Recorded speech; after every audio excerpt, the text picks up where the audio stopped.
না বৌদি, দাদাকেও বাড়ি বেচতে হবে না, আর বৌদিকেও আর ওই নরকে ফিরে যেতে হবে না। সুবল, সুবল, দেখো না, ধাক্কা মেরে চলে এলো। কি চাও বারবার? সুবল, দরজাটা বন্ধ করতো। দাদা, দাদা, দাদা, আপনি আমার কথাটা শুনুন, আপনি তারপরে পুলিশে ফোন করবেন। আমার কথাটা শুনুন। এই নিন। এর মানে কি? ভবেশ সাপুই দোষ করেছে ঠিকই, কিন্তু ভালোটাও একটু করতে দিন। কি হবে এত টাকা? দিয়া অসুস্থ, ওকে হাসপাতালে ভর্তি করতে হবে। না, আমার মেয়ে যদি মরে যায় মরে যাবে, তাও আপনার টাকায় আমি হাত দেব না। বৌদি, বৌদি, আরে মানুষ তো ভালো হওয়ার চেষ্টা করে। আরে আরে, এটা কি হচ্ছে? এটা ঠিক যে দিয়া অসুস্থ, দিয়াকে হাসপাতালে নিয়ে যেতে হবে, কিন্তু তোমার টাকা আমরা নিতে পারবো না, আমরা নেবো না। দাদা, আপনার তো অনেক টাকার প্রয়োজন। এই টাকা নিশ্চয়ই শ্যামলেন্দু পাঠিয়েছে। কি বার করে দিন। দেখো ভবেশ, আমরা সোজা মানুষ, সোজা পথে চলি। আমাদের জীবনে ঝড় আসে, বৃষ্টি আসে, আর্থিক টানাটানিও আসে, কিন্তু তোমার ওই বাঁকা পথের টাকা রোহিত রে ছোঁবে না। এই বাঁকা পথের টাকা আপনার হাতে পড়ে পবিত্র হবে দাদা, একটা ভালো কাজে লাগবে, একটা ছোট্ট প্রাণ বাঁচবে। নিন দাদা। বৌদি, আপনি আপত্তি করবেন না? না, আমাকে করতেই হবে, এটা আমার স্বভাব বিরুদ্ধ ভবেশ। দিয়ার কথাটাও ভাববেন না? নিশ্চয়ই ভাববো। রোহিত রে এখনো বেঁচে আছে, দিয়া বিনা চিকিৎসায় মরবে না। আমি তো একটা জিনিস বুঝতে পারছি না, এতগুলো টাকা তুমি আনতে গেলে কেন? কাল পর্যন্ত যে আমাদের সঙ্গে চরম অসভ্যতা করেছে, তার হঠাৎ আজ কি হলো? আমি ঠিক বলতে পারছি না দাদা, মানে কি বলবো আমি বুঝে উঠতে পারছি না। কিচ্ছু বলতে হবে না। দাদা, দাদা, প্লিজ প্লিজ আপনি টাকাটা নিন। শোনো, আমি তোমাকে কথা দিলাম, আমি যদি টাকার জোগাড় করতে না পারি, তাহলে আমি নিশ্চয়ই তোমার টাকা নেব। সত্যি, তুমি এখন যাও। কথা দিলেন তো দাদা? দিলাম। বৌদি, পারলে আমাকে ক্ষমা করে দিন।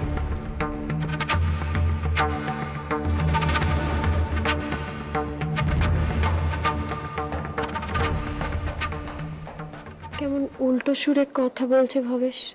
টাকাটা আমি নিতে পারলাম না, সরি মিসেস গুহ। টাকাটা নিলে আপনি আমার চোখে ছোট হয়ে যেতেন।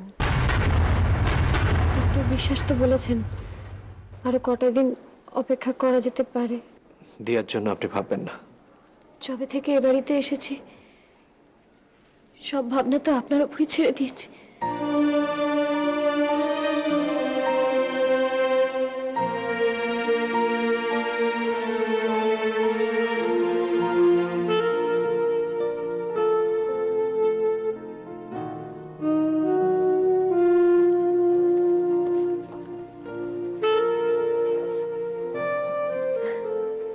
কি রে বস?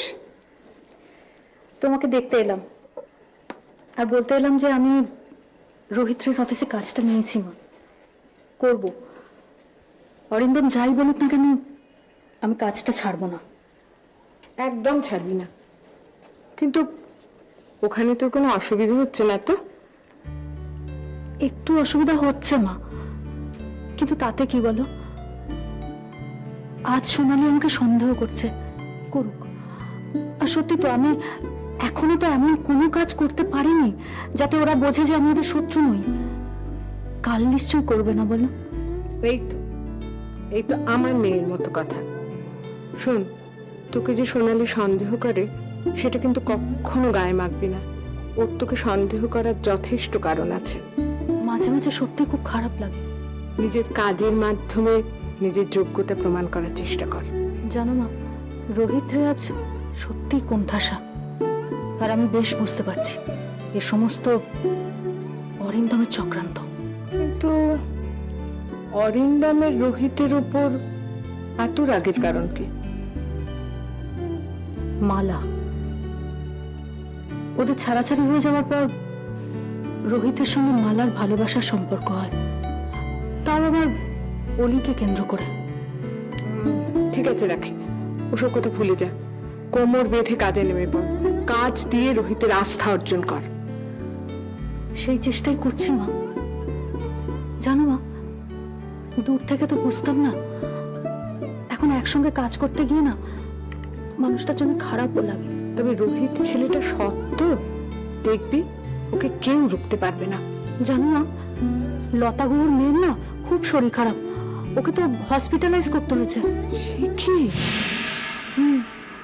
অফিস তো এখন বেশিরভাগ সময় আমি আর সোনালিই চালাচ্ছি। দুর্ভাগ্য কি লোকটাকে তাড়া করে ফেরে? মা শোনো, আমার না দেরি হয়ে যাচ্ছে, আমি যাই বুঝলে। এমনিতেই তো মিস্টার রে এখন অফিসে একটু আনসার্টেন, কোনো কিছু দরকার হলে মুশকিল হয়ে যাবে। আমি চললাম। আর সময় পেলে আসিস। আর শোন, কোনো অন্যায়ের সঙ্গে কিন্তু আপোষ করবি না, আর আমার কাছে কিছু লুকোস না।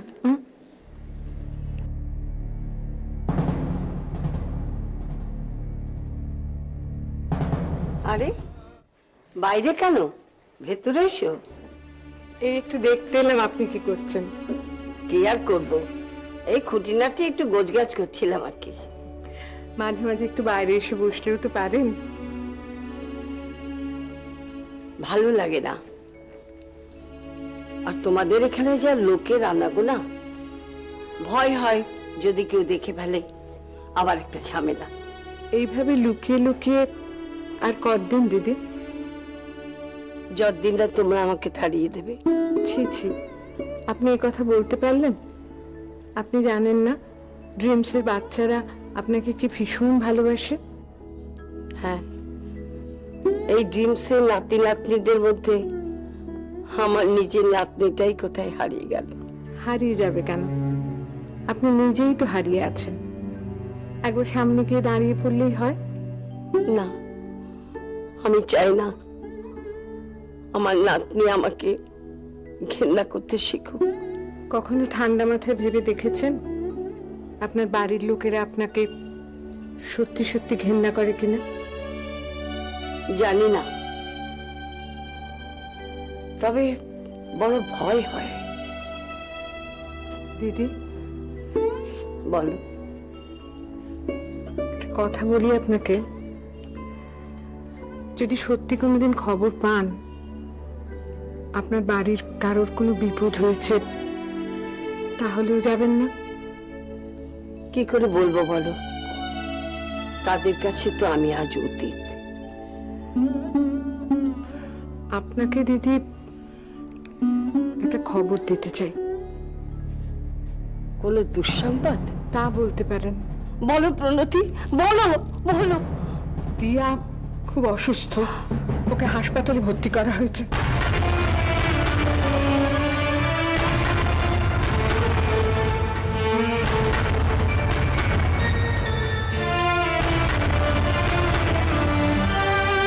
ডক্টর আদিত্য ব্যানার্জি বিবিএম হসপিটালে ভর্তি আছে। আমার মনে হলো কথাটা আপনাকে জানানো দরকার।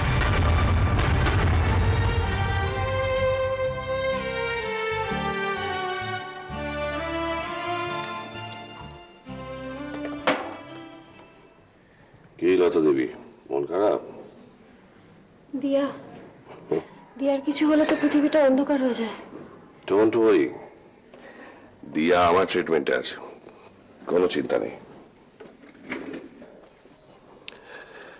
কি বর্ষা হচ্ছে না? সে কখনো হতে পারে?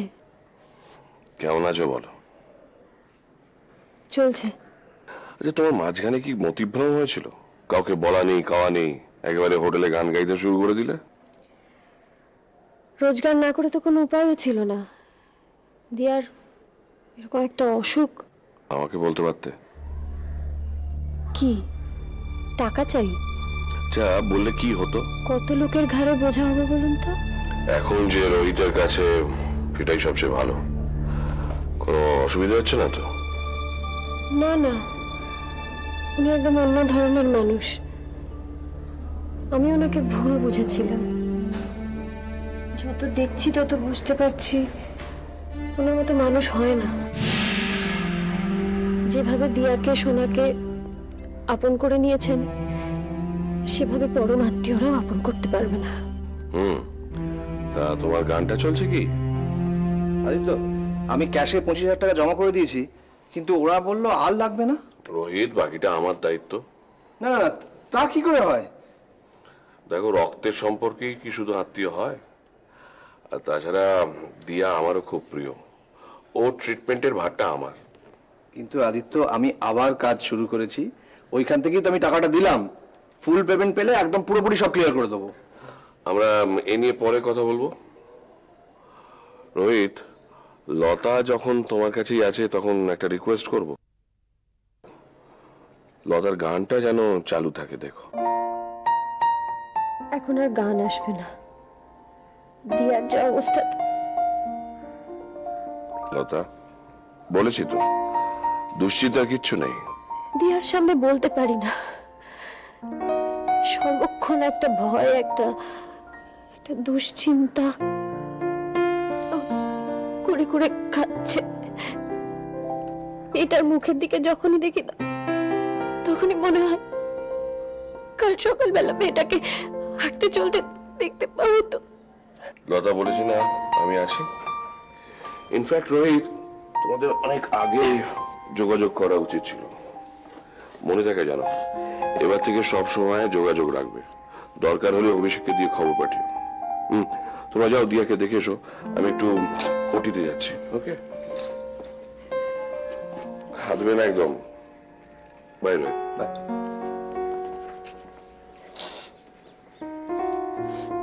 মিসেস গুহ, দেখুন, এইভাবে আপনি কষ্ট পাবেন না।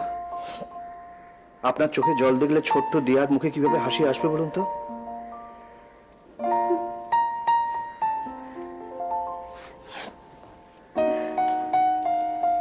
চলুন। না, ওইভাবে নয়, হাসি মুখে। আসুন।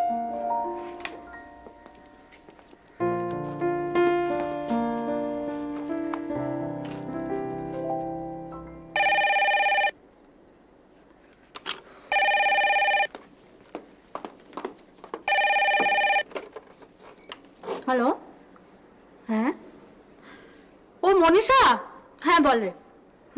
একটু ব্যস্ত আছি রে, আসলে একটা চাকরি পেয়েছি তো। হ্যাঁ রে, আবার চাকরিতে জয়েন করলাম। ঠিক আছে, আমি তোকে ফিরে এসে রাতে ফোন করি। ওকে ওকে ওকে, বাই।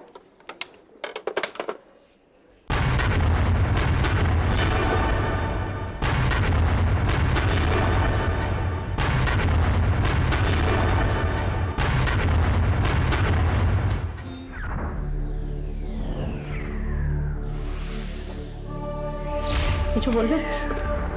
সাত সকালেই তৈরি? সকালটা 7-এ নেই, 8:30 বেজে গেছে। কি বলবে বলো? বাড়ির বউ আজ বাইরে পা রাখছে। বাড়ির বউ আর থাকলাম কোথায়? বাড়ির বউ করে তো দাবিই রাখলে। বেশ কটা মাস আমিই নষ্ট করলাম। আমার সঙ্গে থাকাটা সময় নষ্ট।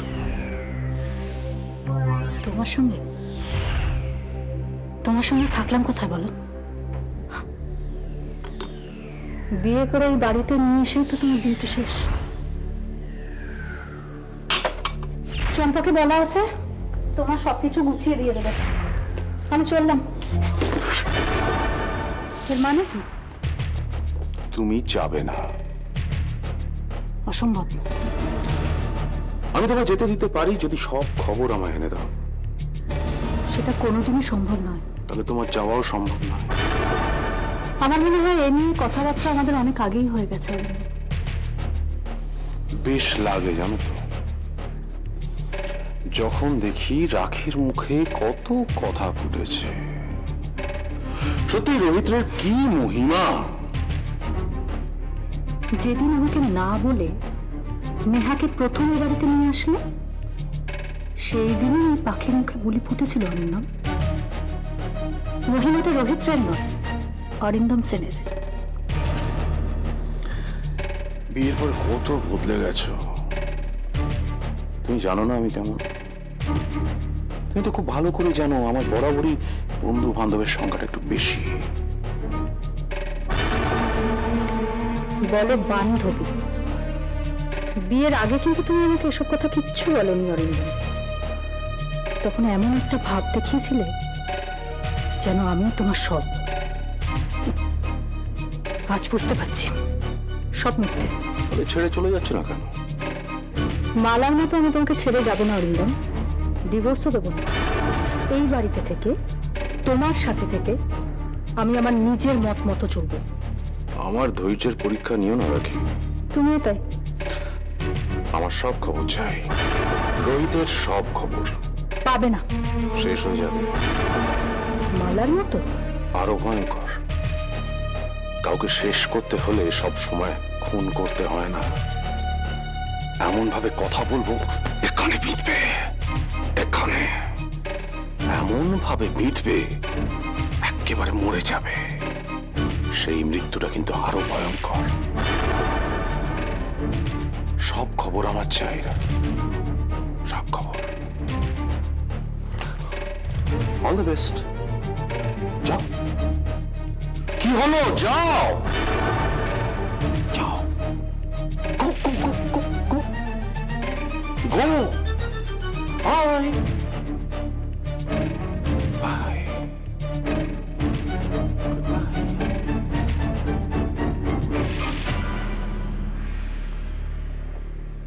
তো তোমার মা এসে গেছে। মা, জেঠু শো শো। কেমন আছো সোনা?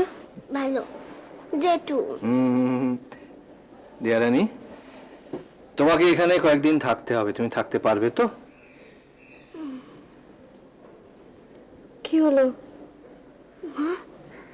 এই সময় যদি বাবা থাকতো আমার সঙ্গে কত মজা করতো, কত গল্প বলতো,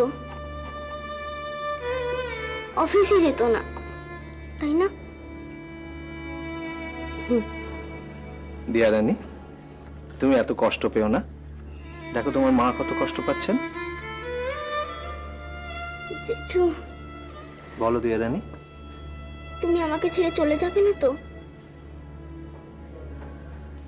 না। মা, একটা গান শোনাও। গান? গান শোনাও না। জানো জেঠু, মায়ের গলায় গান শুনতে আমার খুব ভালো লাগে। ওরকম বায়না করে না দিয়া, এখানে গান গাইতে দেবে না। কেন গাইবে না?